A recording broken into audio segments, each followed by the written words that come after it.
ఏం లతక్క ఏం చేస్తున్నావు అక్క? ఏమో పోరా యాస్ట్ వచ్చింది దోచుకుని నిలబడి తీసుకున్నా. వీళ్ళేమో దోతుంటే నువ్వు నిలబడ్డావా? నిలబడి ఆలోచిస్తున్నా ఏం ఆలోచిస్తున్నా. ఇంతసేపు అంతా ఇంట్లో చదివినాం అనమాట. వీళ్ళు ఎట్లా దవ్వుతున్నారు మరి, గిన్నెలు దవ్వుతుర్రా లేదా అని చూసిపోతానికి వచ్చినాం నేను మా అక్క. ఇంక్వైరీకి వచ్చినాం మేము. ఇప్పుడు పోయి మళ్ళా ముందట వస్తున్నాం వేయాలి. ఒక జోక్ చెప్పనా, అక్క గిన్నెలన్నీ నవ్వుతుంది, నేను అడుగుతున్నా. ఆ టైంలో ఒక కామెడీ జరిగింది. ఏముంది అది కూడా దొవ్వేది.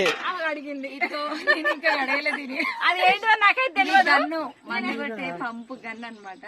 ఇది నేనైతే అడిగినా ఈ పాసాలు ఉందిగా, మరి అది కూడా ఏమైనా వస్తువేమో అని నేను అడిగిన.